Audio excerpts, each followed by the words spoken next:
Onam vacation കഴിഞ്ഞ് മോളൂനെ ഹോസ്റ്റലിലാക്കാൻ വേണ്ടി ശനിയാഴ്ച രാത്രി തന്നെ ഞങ്ങൾ പോന്നു കേട്ടോ. പോണ വഴിക്കാണ് ഫുഡ് കഴിച്ചത്.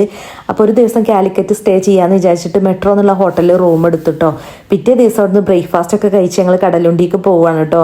ഈ ഓണം വെക്കേഷൻ ട്രിപ്പൊന്നും പോകാൻ പറ്റില്ല എന്നുള്ള പരാതി ഉണ്ടായിരുന്നു രണ്ടാൾക്കും. ആ പരാതി അങ്ങോട്ട് തീർക്കാമെന്ന് വിചാരിച്ചിട്ടാണ് കേട്ടോ ഇങ്ങോട്ട് പോകുന്നത്.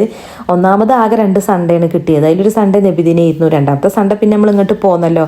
അതോടുകൂടി ഓണം വെക്കേഷനും തീർന്നു. അപ്പോൾ അവിടെ ഒരു കുഞ്ഞു ഷോപ്പ് ഉണ്ടായിരുന്നു കേട്ടോ. അതിന് കുറച്ച് നാടൻ മിഠായികളും നാരങ്ങളൊക്കെ വാങ്ങി കുടിച്ചു. പിന്നെ തോണിയിലിരുന്ന് നമുക്ക് ഇങ്ങനെ തിന്നാലോ എന്ന് വിചാരിച്ച് കുറച്ച് നാടൻ മിഠായിയൊക്കെ വാങ്ങി സ്റ്റോക്കും ചെയ്തു കേട്ടോ. ഞാൻ ആദ്യമായിട്ടാണ് കേട്ടോ തോണി യാത്ര ചെയ്യുന്നത്. പലതവണ ബോട്ടിംഗ് ഒക്കെ ചെയ്തിട്ടുണ്ട്. നല്ല അടിപൊളി എക്സ്പീരിയൻസ് ആയിരുന്നു കേട്ടോ. പിന്നെ ഫാമിലി ആയിട്ട് ഒരു ചെറിയ ഔട്ടിംഗ് ഒക്കെ ആഗ്രഹിക്കുന്നവർക്ക് പോകാൻ പറ്റിയ സ്ഥലമാണ് കേട്ടോ ഈ കടലുണ്ടി. അല്ലെങ്കിൽ നമ്മൾ നമ്മുടെ നാടിൻ്റെ അടുത്തുള്ള സ്ഥലങ്ങളൊക്കെ അല്ലേ ആദ്യം എക്സ്പ്ലോർ ചെയ്യേണ്ടത്, എന്നിട്ടല്ലേ പുറത്തുള്ള കാഴ്ചകൾ.